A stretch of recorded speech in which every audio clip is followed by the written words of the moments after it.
How's it going, party people? This is Nathan Lindorf with the Rational Independent, and today we are going to discuss literally glass half full, glass half empty. In other words, how narrative framing shapes the conversation. We're all familiar with the old adage, when you look at a glass that has half of it water and half of it air, we ask ourselves, is it half full or is it half empty? Both are factually true, but each of them speak to the underlying perspective. Here we have Donald Trump wins Iowa. He now has 40 delegates in the Republican primary, and with a commanding lead last night, looks like he's probably going to carry the whole thing. He did much, much better than he did in 2016. So we appear to be on track to our earlier prognostication that Donald Trump is most likely to win the Republican primary and lose in the general. That seems the most likely course forward. Here we have MSNBC, Joe Scarborough, talking about the glass half empty.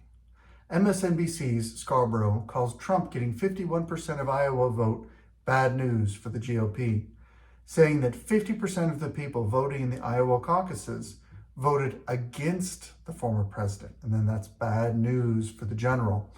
MSNBC host Joe Scarborough said former President Donald Trump's performance in the Iowa caucuses should concern Trump and the Republican Party. If Barack Obama took 4 years off and then ran in a Democratic caucus in Iowa, would 50% of Democrats vote against Barack Obama? No, they wouldn't. Trump won the caucus with 51% of the vote, 30% better than his nearest rivals Ron DeSantis, Nikki Haley. 50% of people voting in the Iowa caucuses against a former president is bad news, not good news. Why do I call this glass half full, glass half empty? Well, let's do a little research. Let's do a little digging. Donald Trump wins Iowa primary by historical margin. From CBS, fairly impartial mainstream source, Trump's margin of victory in Iowa GOP caucuses smashed the previous record. Well, we're both talking about the same event, so where's the difference here? Well, former President pop-up video. Former President Donald Trump's margin of victory in Monday's Iowa caucuses smashed the previous record for Republican presidential candidates, underscoring the broad support he attracted in the first contest of the 2024 nominating process. Trump won 51% of Iowa caucus goers. Since the advent of the modern primary process in 1972, the previous record for margin of victory in a competitive GOP race in Iowa was set by Bob Dole in the 90s. In 1988, who beat Pat Robertson by 13 points. So Dole won 37%. Dole bowed out of the race in March of that year. George H.W. became the Republican nominee, so on and so forth. Other Iowa caucuses have been quite close. 2016 beat Trump by just 3 points. Trump's win in Iowa wasn't a surprise, etc., etc. We're both talking about the same event.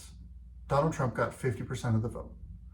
One person says, CBS says, that is a margin of victory in the last 50 years, is the biggest margin of victory in a contested primary ever on the GOP side.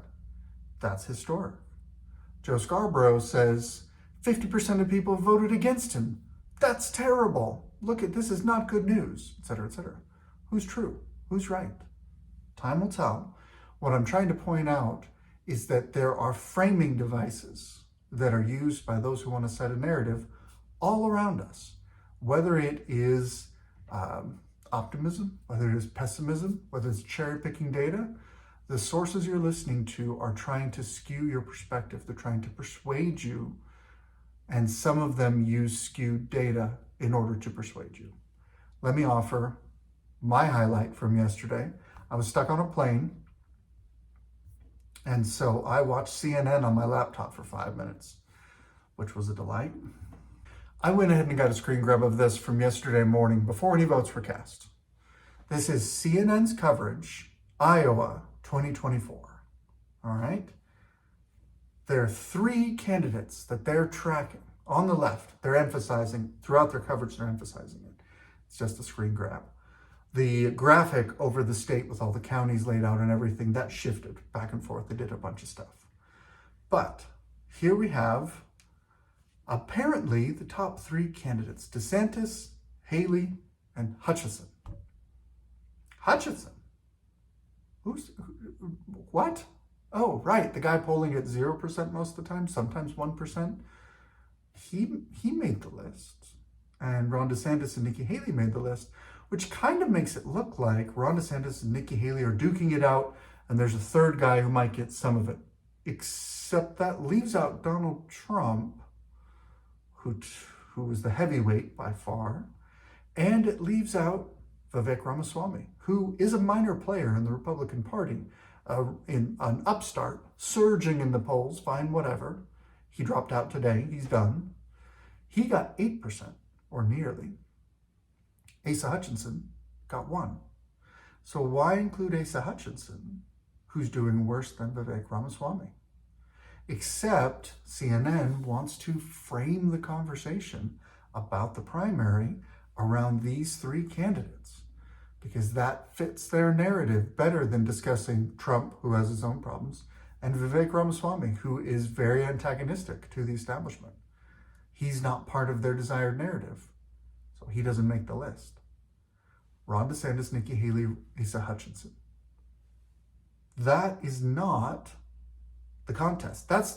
There's no way to slice that and have that make sense. They even have colors assigned to them so that you can, on the heat map, see who's carrying which districts. That's not the top 3. That's not the bottom 3. There's no way to slice this, that's a representative sample of the candidates last night, except that this is the framing for the candidates they want to talk about. So these are the ones that they're going to focus on. I thought it was particularly delightful, and paired with the glass half empty Joe Scarborough moment, I thought it made a useful pairing to discuss how often we run into these framing devices where people who are trying to set a narrative look at the facts and say, we're going to pick the facts that fit our narrative the best. We're going to emphasize those facts. We're going to look at the world through our chosen lens, and that is going to help us accomplish our own political goals. That is the information landscape we live in. Whether you're following influencers on social media or establishment voices on cable television, whether you follow podcasts or Twitch or TikTok, the voices that you're hearing have an agenda. They have a goal. They have a purpose. They're talking to you and they're trying to accomplish that purpose. That's why they're talking to you. Some of them have spent a tremendous amount of money to gain your attention, to be able to talk to you. What are they doing with that attention? Why do they have your attention? What are they trying to accomplish? And are they willing to twist the facts, selectively present them, frame them in a way that is not representative in order to get whatever they want from you?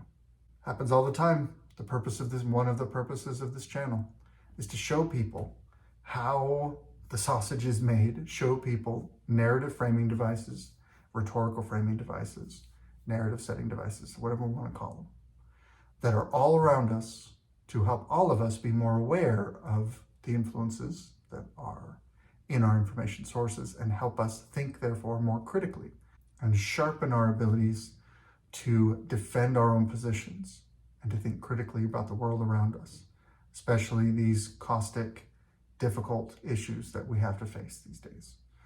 This is Nathan Lindorf with The Rational Independent. Good luck out there.